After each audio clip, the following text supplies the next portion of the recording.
Mis padres exigieron mi ático de $3 millones para mi hermana en la corte. El juez reprodujo mi vídeo de seguridad y ellos se pusieron pálidos. Me senté en la fría e incómoda silla de madera de la mesa del acusado, observando a mi madre, Eleanor Johnson, frotarse meticulosamente las comisuras de los ojos con un pañuelo arrugado. No estaba llorando de verdad, por supuesto. Eleanor Johnson rara vez lloraba por alguien que no fuera ella misma, y ciertamente nunca por mí.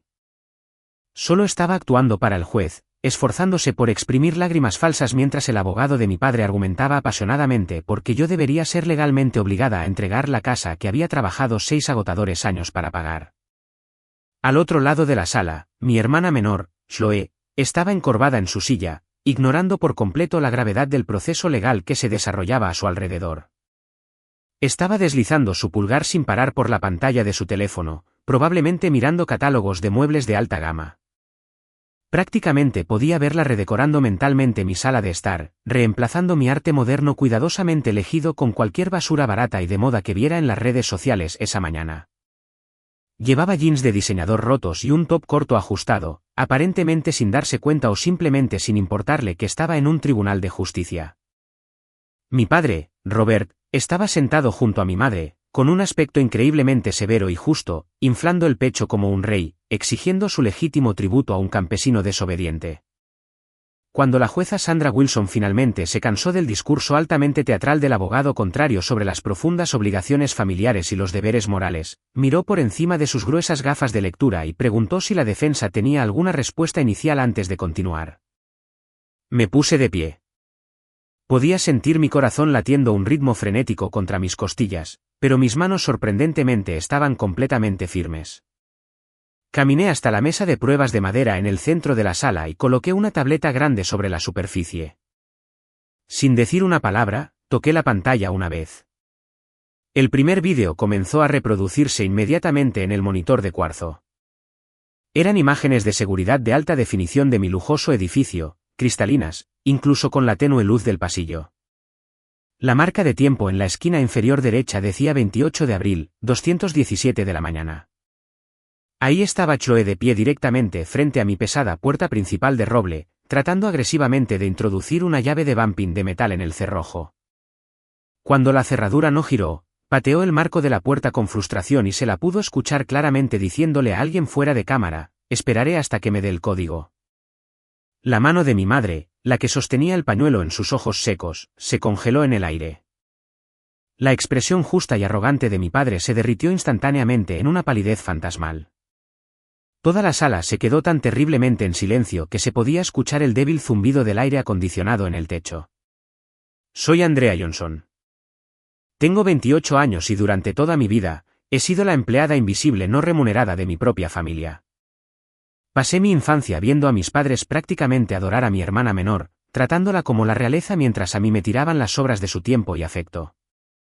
Crecer en nuestra modesta casa suburbana de 2 niveles fue una lección diaria de trato desigual. Nunca tuve un dormitorio de verdad.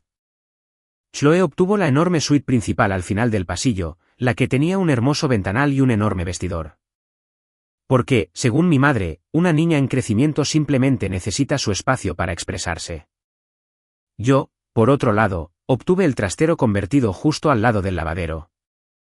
Estaba permanentemente helado en invierno, sofocantemente caluroso en verano, y siempre olía ligeramente a óxido y polvo viejo del calentador de agua que retumbaba al lado.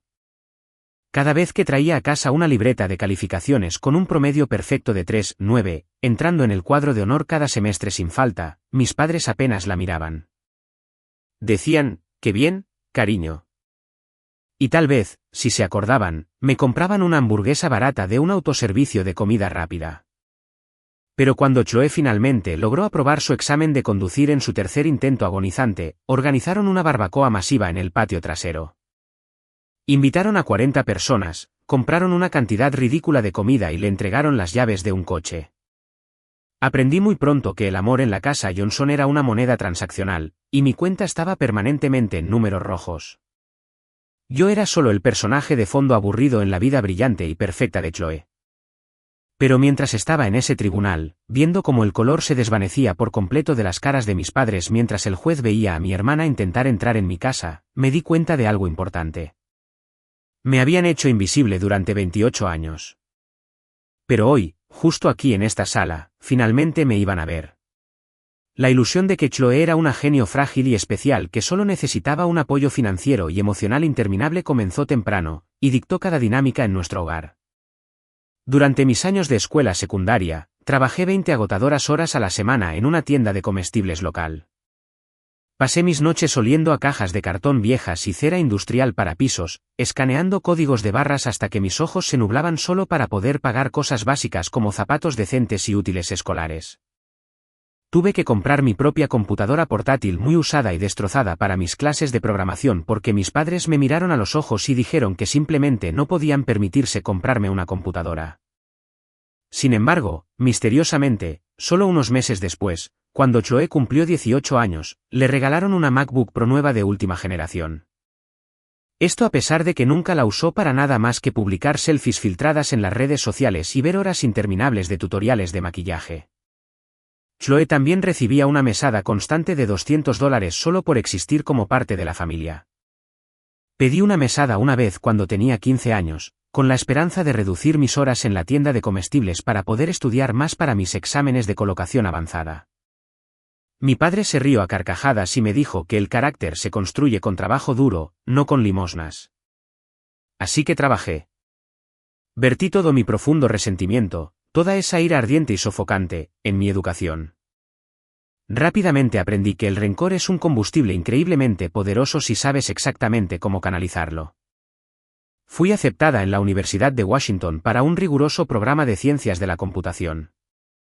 Cada centavo de mi matrícula fue pagado por becas académicas, préstamos estudiantiles federales y trabajando en varios trabajos a tiempo parcial simultáneamente. Mientras tanto, mi fondo universitario, el que mis padres supuestamente habían estado ahorrando para las dos desde que éramos niñas, se destinó por completo a la matrícula de la Universidad Comunitaria de Chloe. Ella duró exactamente 2 semestres antes de reprobar por completo porque simplemente se negó a levantarse para las clases de la mañana. Cuando me gradué summa cum laude en la cima de toda mi clase, mis padres realmente asistieron a la ceremonia. Pensé, por un breve y tonto segundo, que tal vez finalmente estaban orgullosos de mí. Pero se fueron a la mitad de los discursos de graduación porque Chloe los llamó llorando histéricamente. Necesitaba ayuda para mudarse a su tercer apartamento en 2 años, y era una emergencia absoluta. Salieron del estadio antes de que se mencionara mi nombre por el altavoz. Mi carrera comenzó en una pequeña startup de tecnología ganando $68,000 al año. Vivía en un estudio diminuto y abarrotado en Nortrate, conducía un sedán oxidado de 15 años que traqueteaba cuando salía a la autopista, cenaba arroz y frijoles, y ahorraba a la fuerza el 30% de cada cheque de pago. Chloe, por otro lado, vivía en casa completamente gratis, chocó el coche de lujo de mi madre 2 veces sin consecuencias y rebotó entre varios trabajos minoristas que renunciaba en el momento exacto en que un gerente le pedía que trabajara un fin de semana. Cuando tenía 26 años, había cambiado estratégicamente de empresa, negociado aumentos agresivos y conseguido un codiciado puesto como arquitecta de software senior en una importante empresa. Mi salario saltó a $320,000 al año, más un paquete de acciones de la empresa muy generoso. Mejoré ligeramente mi vida, pero seguía ahorrando dinero como si mi vida dependiera de ello, porque en mi mente, así era. Sabía que no tenía ninguna red de seguridad. Si caía, mis padres simplemente pasarían por encima de mi cuerpo para ver cómo estaba Chloe. Después de 5 años de trabajar 70 horas a la semana y vivir muy por debajo de mis posibilidades reales, había ahorrado $640,000 en efectivo puro para un pago inicial. No le conté a mi familia sobre mis ascensos. No les conté sobre mi cuenta de ahorros que crecía rápidamente. Simplemente fui al banco, firmé la enorme pila de papeles y compré mi santuario definitivo. Era un extenso ático de $3 millones en el piso 18 de un edificio de lujo en Capitol Hill. Tenía 2 amplios dormitorios, 2 enormes baños y ventanales del piso al techo que ofrecían una vista panorámica impresionante de Yacht Bay y las montañas distantes. Contraté a un diseñador profesional para amueblarlo a mi gusto exacto. Construí una enorme oficina en casa equipada con 3 monitores ultra anchos. Por primera vez en mi vida, tenía un espacio físico que era hermoso, tranquilo y completamente mío. Luego cometí el error más grande de mi vida adulta. En un momento fugaz, con la esperanza de obtener la aprobación básica de mis padres, los invité a verlo. Salieron del ascensor privado y entraron en mi vestíbulo elegante y minimalista. E inmediatamente, la energía en mi casa cambió. Se sintió exactamente como si un cubo de agua helada hubiera sido derramado sobre mi tranquilo santuario. Mi madre no dijo felicidades. No dijo que estuviera orgullosa de mí o que la vista fuera impresionante o que mi trabajo duro había dado sus frutos. En cambio, inmediatamente sacó su teléfono y comenzó a tomar fotos rápidas del baño principal, centrándose específicamente en la costosa ducha de lluvia y los mostradores de mármol importado. Pude escuchar su teléfono sonando repetidamente mientras enviaba las fotos directamente a Chloe. Mi padre se acercó al panel de integración de la casa inteligente montado en la pared de la sala de estar. Tocó la pantalla táctil varias veces, frunció el ceño ante la configuración de la temperatura y luego se volvió hacia mí con una expresión profundamente amarga en su rostro. Preguntó sin rodeos y sin preámbulos exactamente cuánto dinero había pagado por el lugar. Mirando hacia atrás, sé que no debería habérselo dicho. Debería haber cambiado de tema, pero se lo dije. Cuando la cifra de $3 millones salió de mi boca, él se burló en voz alta. Se cruzó de brazos sobre el pecho, miró alrededor de mi impecable sala de estar y dijo, bueno, debe ser agradable gastar nuestro dinero tan frívolamente. Lo miré, genuinamente confundida por un momento. Le recordé, manteniendo mi voz lo más tranquila y constante posible, que había comprado esta propiedad íntegramente con mis propias ganancias. Cada centavo del pago inicial de $640,000 provino directamente de mi cuenta bancaria personal. Me hizo un gesto con la mano despectivamente, como si fuera una niña discutiendo por un juguete. Me miró fijamente a los ojos y dijo que sus genéticos superiores me habían dado la inteligencia necesaria para ganar ese ridículo salario en primer lugar. Así que, técnicamente, habían contribuido a la compra. Habían construido mi cerebro, argumentó, así que legítimamente poseían una parte significativa de las ganancias que generaba. Pensé que estaba haciendo una broma terrible y de mal gusto. No lo estaba. Exactamente 2 semanas después, el conserje de mi edificio me llamó a mi unidad. Sonaba increíblemente estresado y disculpado. Dijo que mis padres y mi hermana estaban actualmente en el vestíbulo principal, exigiendo ruidosamente que los subieran a mi piso. Le dije al conserje que no esperaba a nadie y le indiqué que los despidiera de inmediato, amenazando con llamar a la seguridad del edificio si se negaban a irse. Durante la siguiente hora, mi teléfono celular explotó. Mi madre me llamó 17 veces seguidas. Cuando no contesté, comenzó a dejar mensajes de voz cada vez más histéricos. Gritó por teléfono que yo estaba siendo un monstruo desagradecido y egoísta. Dijo que Chloe estaba pasando por un momento realmente difícil y que necesitaba desesperadamente un lugar agradable y estable para vivir. El momento difícil, me enteré más tarde por un pariente, era que mis padres finalmente, después de 25 años, le habían pedido a Chloe que contribuyera con una pequeña cantidad simbólica de alquiler y ella había tenido un ataque de ira masivo que destrozó la casa. El último mensaje de voz de mi madre exigía que empacara mis maletas, me mudara de nuevo a un estudio barato y le diera a Chloe las llaves y los códigos de acceso al ático porque ella merecía vivir en un lugar hermoso para ayudar a su salud mental. Bloqueé todos sus números de teléfono de inmediato. Me serví una gran copa de vino caro, me senté en mi balcón mirando el oscuro océano y asumí que eventualmente se darían por vencidos cuando se dieran cuenta de que los estaba ignorando por completo. Me equivoqué. La pura audacia de los lazos de sangre es algo aterrador. 2 días después, hubo un golpe fuerte y agresivo en mi puerta principal. No era mi familia. Era un hombre con un traje barato y mal ajustado que sostenía un grueso sobremanila. Preguntó si yo era Andrea Johnson. Cuando dije que sí, me metió el pesado sobre en el pecho, dijo, ha sido notificada, y se alejó rápidamente hacia el ascensor. Lo abrí allí mismo, de pie en el pasillo. Era una demanda civil formal. Robert y Eleanor Johnson me estaban demandando en el tribunal del condado, exigiendo la transferencia legal inmediata de mi propiedad a sus nombres, alegando oficialmente que habían proporcionado el pago inicial y que el ático pertenecía legítimamente a mi hermana. La Guerra Fría de mi infancia había terminado. La guerra real había comenzado oficialmente. Volví lentamente a mi sala de estar, mis piernas se sentían extrañamente entumecidas y pesadas, y dejé caer la enorme pila de documentos legales sobre mi impecable mesa de centro de cristal. El pensamiento del papel golpeando el cristal resonó en el apartamento silencioso. Me senté en el borde de mi sofá y me obligué a leer la queja, página por página agonizante.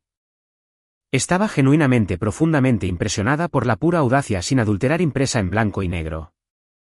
Mis padres, de quienes sabía con certeza que tal vez les quedaban un total de $18,000 en su cuenta de ahorros para la jubilación, estaban afirmando legalmente ante un juez que me habían dado $640,000 en efectivo puro para comprar este ático. Además, estaban argumentando en un documento judicial formal que el bienestar emocional y las necesidades de vivienda de Joe legalmente superaban mi derecho a la propiedad. De hecho, pagaron a un abogado para que escribiera ese sentimiento ridículo en una presentación legal vinculante. No lloré. No entré en pánico ni tiré cosas. Mi cerebro simplemente cambió a modo de desarrollador. Cuando un programa de software complejo arroja un error catastrófico masivo, no te quedas sentado lamentándote de lo injusto que es. Abres los registros del sistema. Aísla los errores que causan la falla y los destruyes sistemáticamente línea por línea. Hice una llamada telefónica a Valerie Chen. Era una abogada muy agresiva y ampliamente recomendada cuya firma se especializaba exclusivamente en litigios complejos de bienes raíces y disputas de propiedades. Fui a su oficina en el centro a la mañana siguiente y le entregué el grueso sobre Manila. Valerie se sentó detrás de su enorme escritorio de caoba, ajustándose sus gafas de diseñador y leyó toda la demanda en total silencio durante unos 10 largos minutos.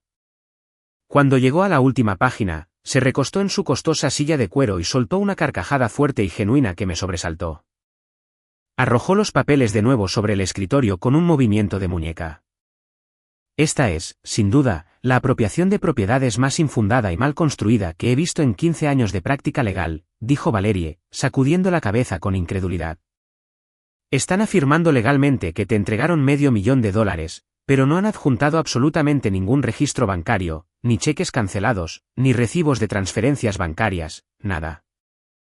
El único documento de apoyo es una declaración jurada firmada por tu tío que dice que escuchó que te ayudaron económicamente. Le confirmé, mirándola directamente a los ojos, que mis padres nunca me habían dado un solo dólar para el ático. De hecho, nunca me habían dado un dólar para nada desde el día en que cumplí 18 años. Valerie me miró, su expresión se volvió increíblemente aguda y seria. Cruzó las manos sobre el escritorio, inclinándose hacia adelante. Ok, Andrea, tenemos dos opciones aquí. Podemos presentar una moción rápida para desestimar, arrastrarlos a una sala de mediación y resolver esto en silencio para que se vayan con un drama mínimo. O podemos proceder a la fase de descubrimiento, sacar cada pieza de trapos sucios a la luz de una sala de audiencias y destruirlos por completo frente a un juez. ¿Qué quieres hacer? Miré por la ventana de la oficina de Valerie al extenso horizonte de Seattle. Pensé en el trastero que olía a óxido. Pensé en la ceremonia de graduación universitaria de la que se habían ido. Pensé en mi padre de pie en mi sala de estar diciéndome con confianza que mi cerebro era su propiedad. Me volví hacia Valerie, mi voz tranquila y perfectamente uniforme. Quiero destruirlos. Que no quede absolutamente nada de su argumento. Valerie sonrió.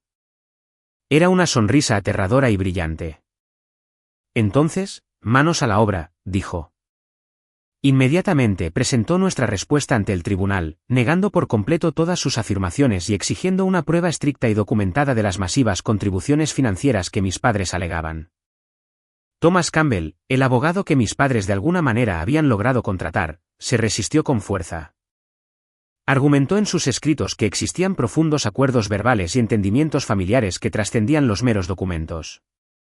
El juez asignado a nuestra audiencia preliminar permitió que el caso pasara a la fase de descubrimiento, probablemente asumiendo que una vez que se exigiera una prueba contundente, todo el lío ridículo se resolvería y ellos retirarían la demanda. Eso nos dio exactamente 6 semanas para preparar nuestras armas. La fase de descubrimiento de la demanda fue increíblemente esclarecedora, principalmente porque expuso exactamente cuán desesperada, maliciosa y fundamentalmente descuidada estaba mi familia dispuesta a ser para conseguir lo que quería. Le di a Valeria acceso completo e irrestricto a toda mi vida financiera. Le entregué años de declaraciones de impuestos, mis contratos de empleo, mis extractos bancarios que mostraban mi salario depositado cada 2 semanas como un reloj. Y el recibo oficial de transferencia bancaria que mostraba el pago inicial moviéndose directamente de mi cuenta de ahorros personal a la compañía de títulos. Valeria estaba encantada con la documentación. «Eres ingeniera», dijo, hojeando felizmente las carpetas perfectamente organizadas y codificadas por colores que le había llevado a su oficina. «Documentas absolutamente todo». «Hábito de depurar código malo», respondí secamente. «Registra cada evento». Cuando Thomas Campbell finalmente presentó las supuestas pruebas de mis padres, Valerie me llamó a su oficina de inmediato. Puso una pequeña pila de correos electrónicos impresos sobre la mesa de conferencias. Mis padres los estaban presentando como su prueba irrefutable. Eran impresiones de correos electrónicos supuestamente enviados desde mi dirección de correo electrónico personal directamente a mi madre. El texto de los correos electrónicos prometía explícitamente que estaba comprando el ático de Capitol Hill específicamente para Chloe y que le transferiría formalmente la escritura a su nombre dentro de un año de la compra. Miré los papeles, sintiendo una ola fría de disgusto. «Nunca he escrito esto en mi vida», dije, señalando la frase. Valeria asintió lentamente. «Sé que la redacción es completamente diferente a cómo te comunicas, pero parecen algo convincentes en papel para un profano». Saqué mi computadora portátil allí mismo en su oficina. Le pedí a Valerie que Thomas enviara las versiones electrónicas de los correos electrónicos, alegando que los necesitábamos para nuestra revisión de registros digitales. Tan pronto como los archivos digitales llegaron a mi bandeja de entrada, abrí el código fuente sin procesar de los encabezados del correo electrónico. Me tomó menos de 3 minutos encontrar la verdad. Señalé la pantalla para que Valerie pudiera ver. «Mira los metadatos aquí mismo. No se enviaron a través de los servidores de mi proveedor de correo electrónico. Se generaron utilizando un sitio web de correo electrónico falso anónimo temporal. Y si rastreas la dirección IP de origen aquí mismo en el bloque del encabezado, ejecuté una búsqueda rápida de IP a través de una base de datos. Se rastrea directamente al proveedor de servicios de Internet y la ubicación geográfica exacta de la casa de mis padres en los suburbios. Los falsificaron desde su propia sala de estar». Los ojos de Valerie se iluminaron con una peligrosa emoción depredadora. «Oh, el juez los va a crucificar por presentar documentos falsificados ante el tribunal». Pero los correos electrónicos falsificados ni siquiera eran la mejor parte de nuestro arsenal. Debido a que amaba la tecnología de hogar inteligente y valoraba mi privacidad, había instalado cámaras de seguridad de alta gama con respaldo en la nube alrededor de la puerta de mi ático y dentro de mi vestíbulo el mismo día en que me mudé. Pasé un fin de semana entero extrayendo los registros de la nube de los últimos 2 meses, revisando horas de metraje de pasillos vacíos. Lo que encontré hizo que mi sangre se congelara y luego hirviera de rabia absoluta. Me senté en la oficina de Valerie y le reproduje los videoclips en la pantalla grande. 28 de abril, Chloe tratando de forzar la cerradura. 3 de mayo, mi madre en el vestíbulo gritando al conserje nocturno, agitando una llave de repuesto falsa que ni siquiera coincidía con la marca de mi puerta. 12 de mayo, 3:30 de la mañana. Este fue el peor. Chloe apareció con un hombre extraño que no reconocí. Sostenía una pesada palanca de metal. El audio captó a Chloe susurrando claramente: «Una vez que la abramos, podemos cambiar las cerraduras y decir que estábamos haciendo una revisión de bienestar». El hombre levantó la palanca hacia el marco de mi puerta, listo para golpear. Pero luego vio la luz roja brillante de la cámara de seguridad montada encima de él. Agarró el brazo de Chloe, señaló agresivamente la lente, y ambos corrieron por el pasillo hacia las escaleras de emergencia. Valerie vio las imágenes en absoluto silencio. Presionó pausa en el fotograma exacto donde se levantaba la palanca. «Andrea», dijo Valerie en voz baja, su voz con un peso grave y serio. «Esto ya no es solo una disputa civil de propiedades. Esto es un intento de robo documentado, organizado. Compilamos los 17 incidentes de intentos de entrada no autorizada. Imprimimos los rastros de IP que prueban los correos electrónicos falsos. Teníamos todo encuadernado en carpetas pequeñas y aterradoras. Estábamos listos para el tribunal. La audiencia estaba programada para mediados de junio en el Tribunal Superior del Condado de King. Me tomé todo el día libre del trabajo, me puse un elegante traje gris carbón a medida y llegué al juzgado 30 minutos antes. Quería estar sentada en la mesa de la defensa con un aspecto perfectamente tranquilo y completamente imperturbable cuando mi familia entrara por esas puertas. Mis padres llegaron vestidos con ropa formal y rígida, con un aspecto increíblemente sombrío, como si asistieran a un funeral por su propia dignidad. Chloe entró justo detrás de ellos, con los mismos jeans rotos y un top corto, completamente ajena a la extrema gravedad de la sala. Pasó todo el periodo de espera tomándose selfies en el pasillo. La jueza Sandra Wilson era una mujer sin rodeos de unos 50 años. Tenía una reputación aterradora en el juzgado por desechar absolutamente demandas frívolas y abogados que le hacían perder el tiempo. Hojeó la enorme pila de documentos iniciales en su escritorio, se ajustó las gafas y miró a Thomas Campbell. «Consejero», dijo la jueza Wilson, su voz goteando de intenso escepticismo. «Esto parece ser una disputa de propiedad donde sus clientes reclaman una contribución financiera masiva, pero han presentado exactamente 0 registros bancarios para respaldar esta afirmación. ¿Le importaría explicar esta flagrante omisión antes de proceder?» Thomas Campbell se puso de pie con un nerviosismo visible y se lanzó a un discurso desesperado y divagante sobre el sacrificio de los padres. Habló de cómo mis padres me habían alimentado y vestido durante 18 años y cómo esa inversión de por vida les daba derecho a beneficiarse de mi riqueza actual. Pintó a Chloe como una joven luchadora y vulnerable que necesitaba desesperadamente estabilidad y me pintó a mí como una ejecutiva de tecnología codiciosa y sin corazón que acaparaba recursos de su propia sangre. La jueza Wilson le permitió terminar su monólogo emocional sin interrumpir. Luego dirigió su mirada penetrante a Valerie. Respuesta.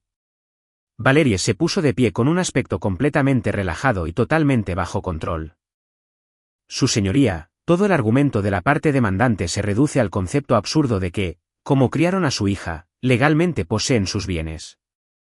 Según esa lógica, todos los padres de este país podrían embargar las cuentas bancarias de sus hijos adultos. Pero no necesitamos debatir filosofía hoy. Tenemos pruebas concluyentes e innegables. Valerie conectó su computadora portátil a la pantalla del tribunal. Sistemáticamente guió al juez a través de mis declaraciones de impuestos, mis recibos de pago y las transferencias bancarias. Demostrando sin lugar a dudas que cada centavo utilizado para comprar ese ático era mío. Luego sacó los registros de rastreo de IP, demostrando claramente que mis padres habían falsificado los correos electrónicos desde su propio enrutador doméstico. Observé a Thomas Campbell inclinarse y susurrar furiosamente a mi padre. Mi padre parecía que iba a vomitar. Claramente no le había dicho a su propio abogado sobre la falsificación, pero el golpe de gracia fue la recopilación de vídeos. Valerie reprodujo las imágenes de seguridad. Toda la sala vio a Chloe intentar forzar la cerradura. Vieron a mi madre acosar al conserje. Vieron al hombre desconocido levantar la pesada palanca de metal. La jueza Wilson se inclinó tan adelante sobre su estrado que pensé que podría levantarse. ¿Es un intento de robo lo que estoy viendo en mi pantalla?, exigió, su voz resonando en la sala silenciosa. Sí, su señoría, confirmó Valerie con suavidad. 17 intentos separados por parte de los demandantes de forzar ilegalmente la entrada a la casa de mi cliente después de presentar esta misma demanda. Mi madre de repente se puso de pie de su silla, llorando histéricamente, abandonando todo decoro en la sala del tribunal. Es nuestra hija. La criamos. Nos debe esto. Señora, siéntese y cállese. La jueza Wilson golpeó su pesado mazo de madera con tanta fuerza que me hizo saltar. No se está haciendo ningún favor. Chloe, dándose cuenta finalmente de que las cosas estaban saliendo desastrosamente mal, comenzó a quejarse en voz alta. Esto es tan injusto. Andrea tiene todo este dinero y yo no tengo nada. Se supone que debe compartir con su familia. La jueza Wilson miró a Chloe con un disgusto absoluto y sin filtrar. Joven, los bienes que su hermana ha ganado con tanto esfuerzo no son bienes comunitarios para que usted los reclame simplemente porque los quiera. La necesidad no crea la propiedad legal. La jueza ni siquiera necesitó retirarse a sus aposentos para tomar una decisión. Dictaminó desde el estrado en ese mismo momento. Esta demanda es desestimada con extremo prejuicio, anunció la jueza Wilson, su voz aguda como vidrio roto. Los demandantes presentaron pruebas falsificadas y participaron en lo que parece ser acoso criminal. Se ordena a los demandantes que paguen los honorarios legales de la demandada por un total exacto de $47,000 en un plazo de 90 días. Chloe perdió por completo la cabeza. Comenzó a gritar a todo pulmón. El rímel negro le corría por la cara, señalándome violentamente al otro lado de la sala. Destruiste a nuestra familia. Ese ático debería ser mío. No te lo mereces. La jueza hizo una señal al alguacil de inmediato. Retírela de mi sala, ordenó. 2 agentes judiciales armados agarraron a Chloe por los brazos y la arrastraron al pasillo. Las pesadas puertas de madera se cerraron de golpe, cortando abruptamente sus gritos, dejando a mis padres sentados en un silencio atónito y horrorizado. Habíamos ganado. El silencio absoluto en la sala después de que Chloe fuera físicamente arrastrada por los alguaciles fue el sonido más hermoso que había escuchado en 28 años. Mis padres se quedaron completamente congelados en su mesa, mirando fijamente al frente. Thomas Campbell, su abogado, estaba guardando agresivamente sus archivos en su maletín, negándose incluso a mirarlos. Había sido completamente humillado frente a un juez respetado porque sus clientes le mintieron y claramente había terminado permanentemente con la familia Johnson. Valerie me tocó el hombro ligeramente, me dio un asentimiento victorioso y conocedor, y salimos juntas por la salida lateral. Salí a la brillante luz del sol de Seattle, respiré hondo el aire húmedo de la ciudad y sentí un enorme peso físico levantarse de mi pecho. Pero las personas que sienten un profundo y tóxico sentido de derecho rara vez aceptan la derrota con gracia. Los psicólogos lo llaman una explosión de extinción. Es un fenómeno en el que un comportamiento tóxico se intensifica temporalmente a niveles extremos y desesperados justo antes de que finalmente se extinga simplemente porque el límite se mantiene firme. Mi familia estaba a punto de explotar de una manera espectacular. La brutal realidad financiera del fallo del juez les golpeó rápida y duramente. Tenían exactamente 90 días para pagarme $47,000 en honorarios legales. Unas semanas después, mi tía Linda, la hermana de mi madre, me llamó.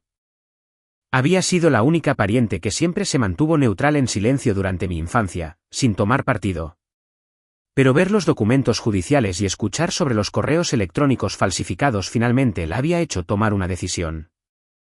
Andrea, dijo la tía Linda, su voz baja y ansiosa por teléfono. Pensé que deberías saberlo. Tus padres están en una crisis financiera completa. Gastaron los pocos ahorros que tenían solo para pagar los honorarios de Carmichael. Para pagar tus honorarios ordenados por el tribunal, tuvieron que sacar una segunda hipoteca de alto interés sobre su casa en los suburbios. La escuché, sin sentir absolutamente nada, ni culpa, ni alegría, solo el procesamiento frío y lógico de las consecuencias naturales. ¿Se están ahogando, Andrea?, continuó, sonando genuinamente triste. Tu padre tuvo que salir de su jubilación. Consiguió un trabajo a tiempo parcial en el pasillo de madera de una ferretería solo para poder pagar las nuevas cuotas mensuales de la hipoteca. Le agradecí a la tía Linda la información y colgué el teléfono. Caminé hasta los ventanales de mi sala de estar, me serví una gran copa de vino tinto caro y observé las hadas cruzar las oscuras aguas de la bahía. Habían cavado meticulosamente su propia tumba durante 28 años. Yo simplemente me negaba a saltar a ella con ellos.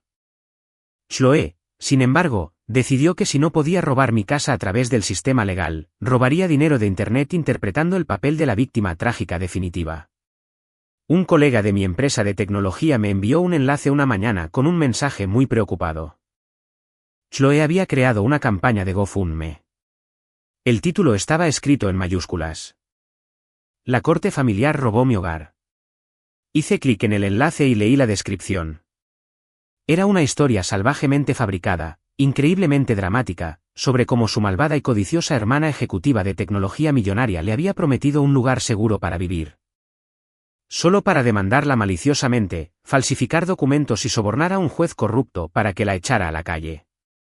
Publicó mi nombre legal completo, el vecindario exacto en el que vivía y una foto suya muy editada y retocada con Photoshop con un aspecto increíblemente triste y desnutrido. Estaba suplicando a Internet $50,000 para ayudarla a conseguir vivienda y recuperarse del grave trauma emocional que supuestamente le había causado. Inmediatamente tomé capturas de pantalla detalladas de toda la página y se las envié directamente a Valerie. Valerie ni siquiera se molestó en presentar una moción legal en el tribunal. Simplemente envió un correo electrónico con un tono severo directamente al departamento legal de GoFundMe adjuntando el fallo oficial de la jueza Wilson y una notificación formal de difamación. La campaña fue eliminada permanentemente en 2 horas por violar los estrictos términos de servicio de la plataforma con respecto al fraude y el acoso. Chloe había logrado recaudar exactamente $340 de algunos extraños crédulos antes de que el sitio bloqueara los fondos y reembolsara a los donantes. Chloe tuvo un ataque de ira masivo en sus redes sociales, llorando sobre cómo la élite rica controla Internet y censura la verdad. Estaba descontrolándose rápidamente, y lo peor de todo para ella fue que mis padres ya no tenían dinero para amortiguar su caída. Mis padres eran completamente incapaces de reflexionar sobre sí mismos. Cuando se enfrentaban a las catastróficas consecuencias de sus propias acciones, sus mentes automáticamente buscaban un chivo expiatorio. Como yo me había retirado permanentemente de ese papel, apuntaron a la siguiente víctima disponible. Decidieron demandar a su propio abogado. Recibí una carta formal y muy redactada del bufete de abogados de Thomas Campbell a finales de octubre. Me estaban notificando puramente como cortesía profesional que Robert y Eleanor Johnson habían presentado formalmente una queja por negligencia contra él ante la Asociación de Abogados del Estado. Mis padres alegaban que una representación legal inadecuada les había causado la pérdida del caso de propiedad. Querían que Thomas pagara la sentencia de $47,000 más daños adicionales por su grave angustia emocional. Era un documento de 40 páginas de pura ilusión concentrada, culpando a todos en el universo excepto a ellos mismos. La respuesta oficial de Thomas a la Asociación de Abogados fue absolutamente devastadora. Presentó notas detalladas de cada reunión con el cliente donde les había advertido explícitamente que su caso era débil. Adjuntó correos electrónicos donde prácticamente les había rogado pruebas reales de su supuesta contribución de $640,000 a lo que ellos habían respondido con divagaciones vagas. Sobre cómo la familia apoya a la familia. Incluyó el momento exacto durante la fase de descubrimiento cuando se enteró por primera vez de los intentos de allanamiento, señalando que había recomendado encarecidamente una retirada inmediata, que mis padres rechazaron airadamente. La Asociación de Abogados del Estado tardó menos de 60 días en emitir un fallo. La queja por negligencia fue desestimada con una opinión escrita que indicaba que la reclamación carecía totalmente de mérito y lindaba con una conducta sancionable. Señalaron que ningún abogado en la tierra podría haber ganado un caso basado en correos electrónicos fabricados e intento de robo.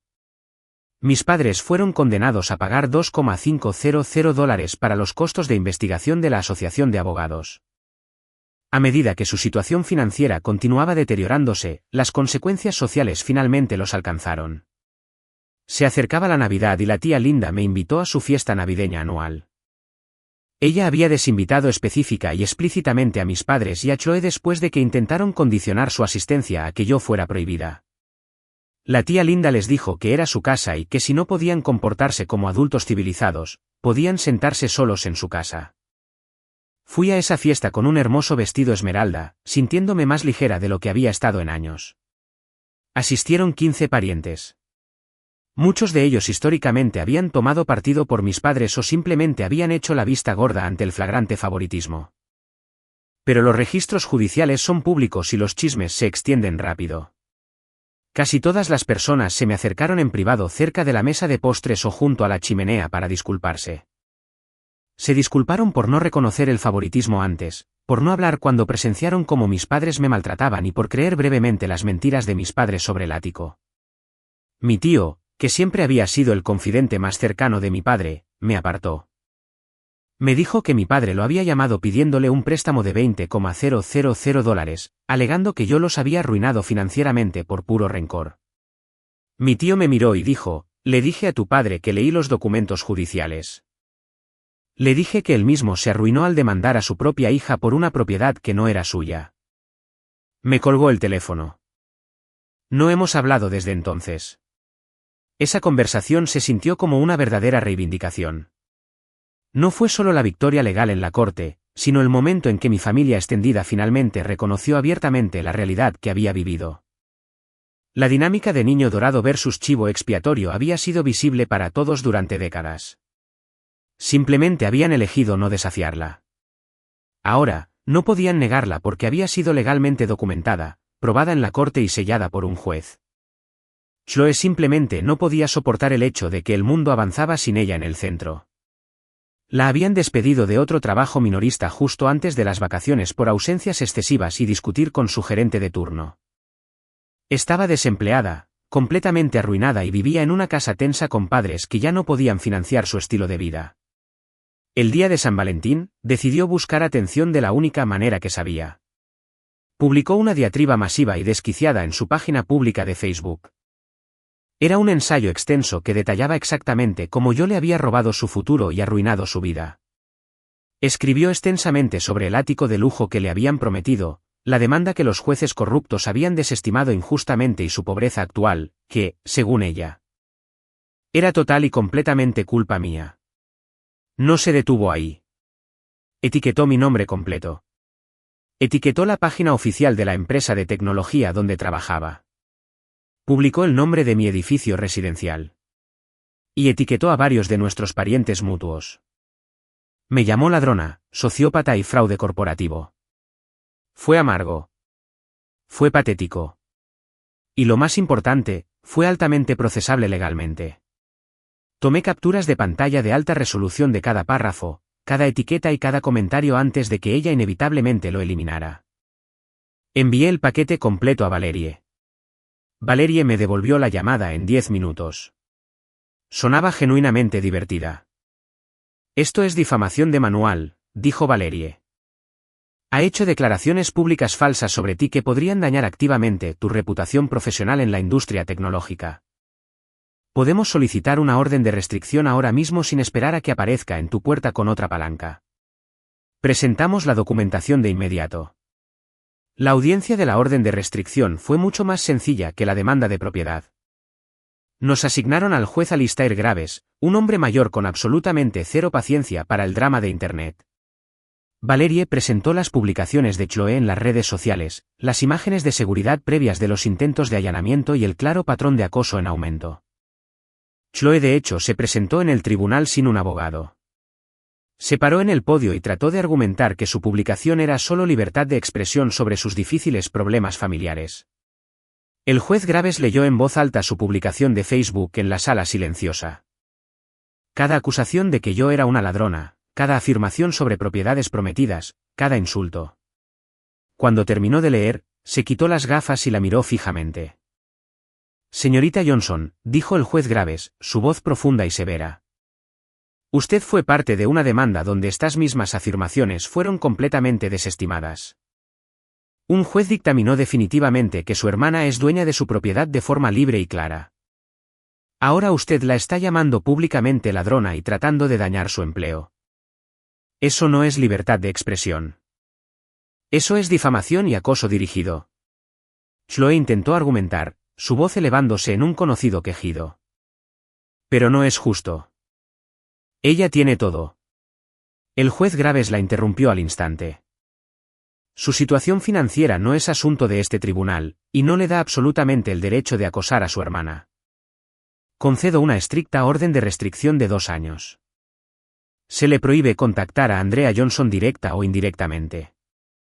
Sin llamadas telefónicas, sin correos electrónicos, sin mensajes de texto, sin publicaciones en redes sociales sobre ella, y absolutamente ningún contacto de terceros. Debe mantenerse a 500 pies de distancia de ella en todo momento. Si viola esta orden, resultará en cargos criminales inmediatos.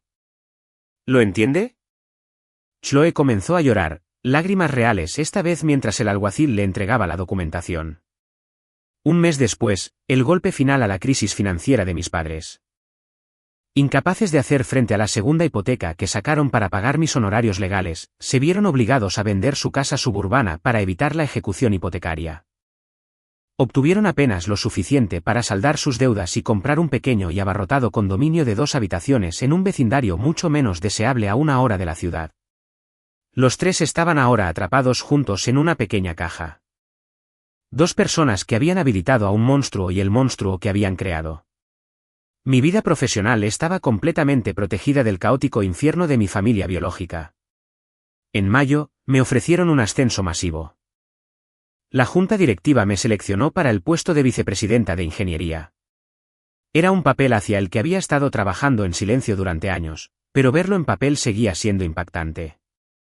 El paquete de compensación era asombroso. Mi salario base se aumentó a $520,000 al año, más bonificaciones por desempeño y una enorme subvención de opciones sobre acciones que se consolidarían durante 4 años. Si la empresa salía a bolsa según lo previsto, esas opciones valdrían millones. Pero entrar en esa oficina de esquina de cristal desencadenó algo profundamente enterrado dentro de mí. El síndrome del impostor me golpeó como un tren de carga. Me encontré sentada en reuniones ejecutivas mirando a las personas brillantes a mi alrededor y esperando que alguien me tocara el hombro y me expusiera como un fraude. Comencé a trabajar 80 horas a la semana solo para demostrar que merecía estar allí. Comencé a ver a un terapeuta especializado en trauma familiar. Ella me ayudó a desentrañar el hecho de que esta duda persistente era un resultado directo de crecer en una casa donde constantemente me decían que valía menos. Cuando tus padres pasan 28 años actuando como si tus logros fueran accidentes y tu existencia fuera una carga, tu cerebro se conecta físicamente para esperar el fracaso. Tuve que reescribir consciente y dolorosamente ese código. Mientras tanto, Chloe no podía soportar el silencio. La orden de restricción le prohibía explícitamente contactarme o publicar sobre mí, pero su obsesión había mutado. Lo descubrí cuando un colega mencionó haber visto comentarios extraños en la página oficial de LinkedIn de mi empresa celebrando mi ascenso. Inicié sesión y revisé. Alguien con el nombre de usuario, Penny Lane, había comentado nepotismo y robo familiar construyeron esta carrera debajo de mi anuncio. Supe al instante quién era. Lo documenté, tomé una captura de pantalla y lo reporté a LinkedIn por acoso a través de una cuenta falsa. El perfil fue eliminado en 24 horas. Pero Chloe no tenía nada más que tiempo. 3 días después, apareció otra cuenta. Esta vez era una cuenta llamada V. Benjamin publicando en artículos de la industria sobre salarios tecnológicos, dejando comentarios sobre cómo algunos ejecutivos avanzan robando a sus pobres familias. Reporté esa también. Se convirtió en un patrón extraño y patético. Ella creaba una cuenta falsa. Yo la encontraba, tomaba una captura de pantalla y la reportaba. Se eliminaba. Ella creaba otra. Creé una carpeta encriptada dedicada en mi computadora portátil personal solo para almacenar las capturas de pantalla. Valerie me aconsejó que mantuviera registros meticulosos pero que no me involucrara bajo ninguna circunstancia. Está violando la orden de restricción con este contacto indirecto, explicó Valerie mientras tomábamos café. Pero la policía rara vez actúa sobre cuentas falsas a menos que haya una amenaza física directa. Sigue construyendo el expediente. Cuando finalmente escale, y lo hará, le presentaremos una montaña de pruebas. Durante los siguientes 6 meses, la carpeta creció. A finales de año, había documentado exactamente 43 cuentas falsas separadas. 43 fantasmas acechando los bordes digitales de mi vida, tratando desesperadamente de arrastrarme de nuevo a la tierra con ellos. Pero yo seguí subiendo más alto. Septiembre trajo una complicación inesperada y aterradora que amenazó todo lo que había construido. Estaba sentada en mi escritorio revisando diagramas de arquitectura cuando sonó mi teléfono. Era el asesor general de la compañía pidiéndome que fuera a la sala de conferencias ejecutiva de inmediato. Cuando entré, el asesor general y el vicepresidente de recursos humanos estaban sentados en la mesa larga. Entre ellos había un sobremanila grueso y sin marcar. Se me cayó el estómago.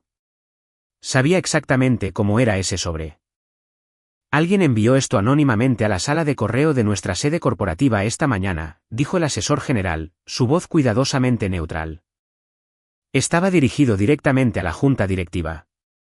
Deslizó el contenido sobre la mesa.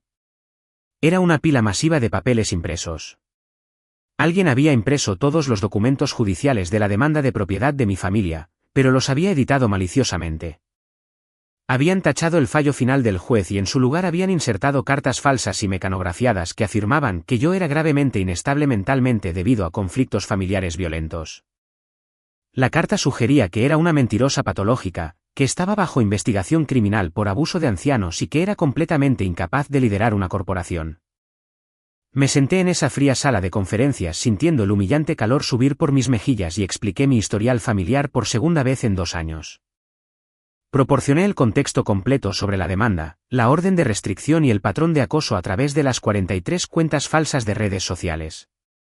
Saqué mi unidad segura en la nube y les mostré los fallos judiciales reales sin editar firmados por la jueza Wilson y el juez Graves. Fueron comprensivos, pero pude ver la profunda preocupación corporativa en sus ojos. Un vicepresidente involucrado en un drama público y complicado es un pasivo. Me ofrecí a renunciar en ese mismo momento. Les dije que me negaba a permitir que mi familia tóxica dañara la reputación de la empresa o distrajera de nuestros objetivos de ingeniería. La directora ejecutiva, que se había conectado a la reunión de forma remota, habló a través del altavoz. Absolutamente no, dijo con firmeza. Te contratamos por tus habilidades excepcionales y tu historial de resultados. La campaña de acoso psicótico de tu familia no es tu culpa, y no afectará tu puesto aquí. Pero si necesitamos asegurarnos de que esto no escale a un peligro físico en nuestras oficinas. La empresa contrató inmediatamente a un consultor de seguridad corporativa privado para evaluar el nivel de amenaza. Revisó todo y concluyó que se trataba de un intento de dañar la reputación, no de una amenaza física inminente. Valerie, sin embargo, estaba furiosa. Esto es acoso criminal y potencialmente un delito grave de acoso. Están contactando a tu empleador con documentos falsificados destinados a destruir tu carrera. Presentamos denuncias policiales formales ante el Departamento de Policía de Seattle esa tarde. El detective asignado al caso solicitó toda mi documentación, pero la investigación avanzó agonizantemente lenta. La dirección de remitente en el paquete era falsa. El matasellos mostraba que había sido enviado desde una oficina de correos al azar en una ciudad completamente diferente. La letra en la etiqueta estaba cuidadosamente impresa en letras de imprenta. La evaluación del detective fue que probablemente eran mis padres trabajando juntos o Chloe usando a un amigo para enviarlo por correo. Pero sin imágenes de vigilancia de esa oficina de correos específica, probar exactamente qué miembro de la familia dejó físicamente el sobre en la ranura del correo era casi imposible. Tuve que vivir con la sensación paranoica de que mi familia estaba ahí afuera en la oscuridad, vigilando constantemente mis movimientos profesionales, tramando el próximo intento de sabotear mi vida. La frustración de no conseguir que me despidieran los empujó a un nuevo extremo. En octubre, un colega me envió un mensaje directo con solo un enlace y un signo de interrogación. Hice clic y mi sangre se congeló. Alguien había creado un sitio web de aspecto profesional. El nombre de dominio era literalmente latruthsobreandreajohnson.com. La página de inicio presentaba mi foto profesional corporativa robada directamente de mi perfil de LinkedIn junto con fotos familiares antiguas y poco halagadoras de mi infancia. El sitio estaba lleno de información salvajemente distorsionada y completamente fabricada sobre la demanda. Afirmaba que yo había manipulado los procedimientos judiciales acostándome con abogados. Afirmaba que mis padres me habían dado todos los ahorros de su vida y yo les había pagado contratando matones para intimidarlos. Afirmaba como un hecho que yo había falsificado las imágenes de seguridad y sobornado a funcionarios del edificio. La página acerca de afirmaba que el sitio estaba dirigido por una coalición de ciudadanos preocupados que me conocían personalmente y querían advertir a la industria tecnológica sobre mis tendencias sociopáticas. Pero la redacción, las quejas específicas, el interminable lamento sobre la imparcialidad, era obviamente mi familia. El sitio web violaba múltiples leyes federales y estatales. Difamación, falsa luz, invasión de la privacidad y ciberacoso. Valerie inmediatamente presentó una demanda de emergencia contra los operadores anónimos del sitio, y al mismo tiempo, solicitó una orden de eliminación de emergencia a la empresa de alojamiento web. La empresa de alojamiento se negó a eliminarlo sin una orden judicial, citando la libertad de expresión. Obtuvimos esa orden judicial en 48 horas. El juez Graves revisó el contenido del sitio junto con mi enorme carpeta de documentación de acoso continuo. Su orden oficial a la empresa de alojamiento fue mordaz, calificando el sitio de contenido difamatorio infundado clara y maliciosamente destinado a dañar la reputación profesional del demandante. El sitio se oscureció 3 días después de su lanzamiento, pero el daño en Internet es permanente. Se habían circulado capturas de pantalla. Varias personas de mi red profesional me enviaron enlaces preguntando si lo había visto. Tuve que explicar una y otra vez que era acoso dirigido de una familia distanciada y mentalmente inestable. Cada explicación se sentía como abrir una herida curada. La investigación forense sobre la creación del sitio web reveló que se había registrado utilizando un servicio proxy gratuito en el extranjero que ocultaba la verdadera identidad del propietario. El pago del alojamiento se había realizado con una tarjeta de regalo prepago comprada en efectivo. La configuración inicial se había realizado desde una computadora de una biblioteca pública. Alguien había pensado muy cuidadosamente cómo evitar la identificación. Esto no fue un arrebato emocional impulsivo. Esto fue un sabotaje planificado, metódico y calculado. Pero la gente arrogante siempre comete errores. Siempre quieren el crédito por su trabajo destructivo. En noviembre, Chloe publicó en su cuenta privada de Instagram monitoreada. El título decía, finalmente tomando medidas para obtener justicia después de 2 años de ser silenciada por tribunales corruptos. La verdad siempre sale a la luz. Adjunta a la publicación había una captura de pantalla de la página de inicio del sitio web ahora inactivo. Lo había publicado mientras el sitio estaba activo, jactándose ante su pequeño círculo de seguidores de su obra maestra. Esencialmente había confesado el crimen públicamente, aparentemente creyendo que su cuenta privada estaba segura y que el servicio proxy en el extranjero la hacía legalmente intocable. Tomé capturas de pantalla de la publicación antes de que pudiera eliminarla y se las envié inmediatamente a Valerie. Valerie las envió directamente al detective del Departamento de Policía de Seattle. El detective contactó a Chloe por teléfono. Según el informe policial, Chloe inicialmente negó toda implicación. Luego, cuando se le confrontó con la captura de pantalla, afirmó que solo había compartido un enlace que otra persona le había enviado. Finalmente, después de 1 hora de interrogatorio, se derrumbó y admitió airadamente que había ayudado a construir el contenido porque alguien necesitaba contarle al mundo la verdad sobre su hermana. Esa admisión fue el último clavo en su ataúd. Combinado con el patrón de acoso de 2 años, las 43 cuentas falsas y los documentos falsificados enviados a mi empleador, la fiscalía acordó presentar cargos por delito grave. Se emitió una orden de arresto para Chloe Johnson. Chloe fue arrestada en el pequeño condominio de sus padres 2 días antes del Día de Acción de Gracias. Según el informe policial, gritó, luchó contra los oficiales y tuvo que ser llevada físicamente al coche patrulla esposada mientras mi madre se lamentaba en el césped delantero. Mi tía Linda me llamó llorando después de ver el registro de arresto en línea. Esto ha ido demasiado lejos, Andrea, suplicó. Chloe está en una celda. Tus padres están fuera de sí. Están viejos y enfermos de estrés. ¿Puedes por favor llamar al fiscal y retirar los cargos? Arréglalo como una familia. Sentí una oleada de ira fría y endurecida que había estado reprimiendo durante meses. Tía Linda, dije, mi voz peligrosamente silenciosa. Me demandaron por una propiedad. Me compré a mí misma. Intentaron entrar en mi casa con una palanca. Enviaron cartas falsificadas a la junta de mi empresa tratando de destruir mi carrera. Crearon un sitio web acusándome de crímenes. ¿En qué punto exacto deja de ser mi responsabilidad arreglarlo como una familia? Se quedó en silencio durante mucho tiempo. Tienes razón, susurró finalmente. Lo siento. Solo odio ver a todos sufrir. No estoy sufriendo, le dije con firmeza. Estoy prosperando a pesar de sus incesantes intentos de destruirme. Están sufriendo porque las consecuencias finalmente alcanzaron su comportamiento. La comparecencia de Chloe estaba programada para principios de diciembre. Compareció ante un juez a través de una videollamada desde la cárcel del condado, con un aspecto demacrado, con un mono naranja y llorando incontrolablemente. Se declaró no culpable de los cargos de ciberacoso y acoso criminal. La fianza se fijó en $50,000. Mis padres inmediatamente pagaron el 10% requerido de la fianza, agotando por completo sus últimos y desesperados ahorros de emergencia para traer a su hija dorada a casa. El juez concedió condiciones estrictas de liberación, ningún contacto conmigo, entrega de todos los dispositivos electrónicos y absolutamente ningún acceso a Internet. Pero el examen forense preliminar del teléfono y la computadora portátil confiscados de Chloe reveló mucho más de lo que esperaba. Los detectives encontraron la prueba irrefutable de que no había actuado sola. Descubrieron un enorme hilo de mensajes de texto sin eliminar entre Chloe y mi madre. El hilo se remontaba a meses atrás.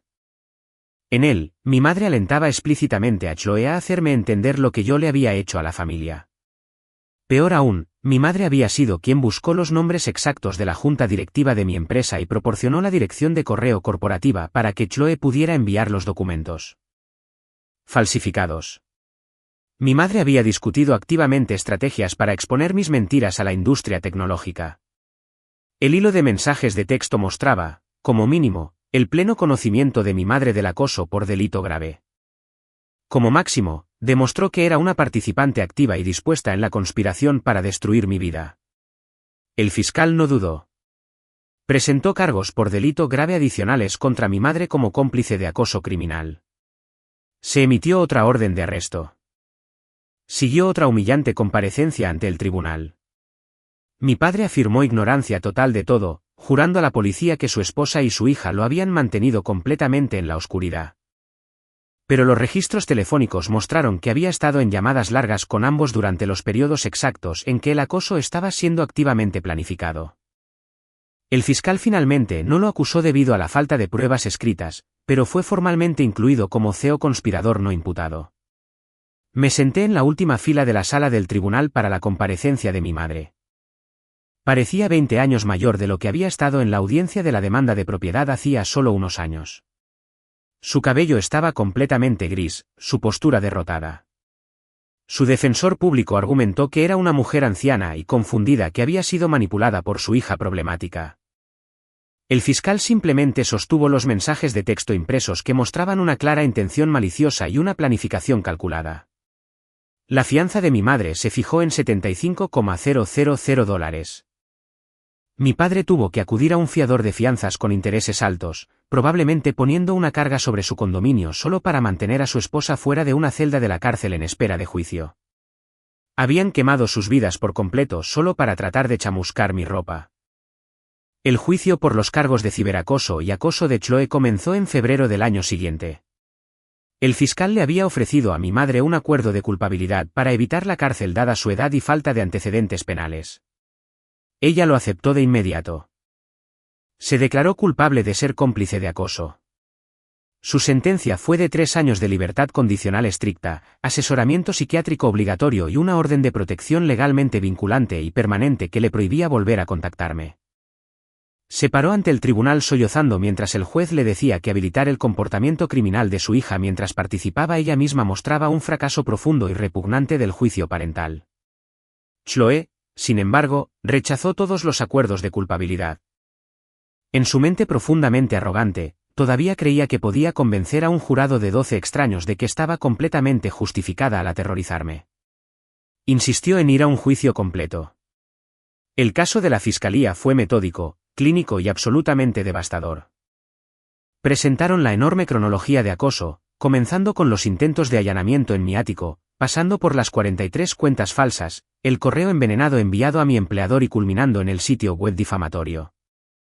Cada incidente fue respaldado por capturas de pantalla, imágenes de seguridad y datos forenses de sus propios dispositivos. Chloe subió al estrado en contra del desesperado consejo de su defensor público.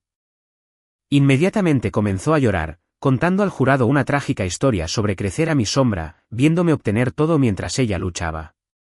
El fiscal la destrozó en el contrainterrogatorio. Le preguntó que confirmara quién tenía el dormitorio más grande. Le preguntó a quién le pagaron la universidad. Le preguntó quién recibió una asignación. Chloe se vio obligada a admitir bajo juramento que había recibido todas las ventajas financieras y emocionales que nuestros padres tenían para ofrecer. Mientras yo había trabajado en una tienda de comestibles para comprar mi propia computadora portátil. Cuando se le preguntó por qué me atacaba, la respuesta de Chloe selló su destino. Dijo que yo tenía que ser la inteligente, la exitosa. Todos la elogiaban por su carrera, mientras yo era solo la hija que luchaba. Me hacía quedar mal solo por existir. El jurado deliberó durante menos de 2 horas antes de emitir un veredicto. Culpable de todos los cargos por delito grave. En la audiencia de sentencia, ejercí mi derecho legal como víctima a dar una declaración de impacto. Me paré en el podio con un traje a medida y hablé directamente con el juez. Su señoría, dije con calma. Chloe Johnson ha pasado años intentando destruir mi reputación profesional, mi sensación de seguridad física y mi paz mental. Hizo esto no porque yo la dañara, sino porque yo tuve éxito donde ella fracasó. Creció recibiendo todas las ventajas mientras a mí me trataban como a una idea secundaria. Construí una carrera exitosa a través de mi propio esfuerzo incansable. Ella quería que fracasara para poder sentirse mejor con su propia mediocridad. Le pedí al tribunal que impusiera una sentencia que reflejara la gravedad de sus acciones maliciosas. El juez Graves escuchó, asintió y dictó la sentencia. Señaló su absoluta falta de remordimiento y su obsesivo sentido de derecho. Sentenció a Chloe a 18 meses en la cárcel del condado, seguidos de 3 años de libertad condicional supervisada. Chloe gritó mientras los alguaciles la esposaban. Gritó que yo fui quien destruyó a la familia mientras la arrastraban para comenzar su sentencia.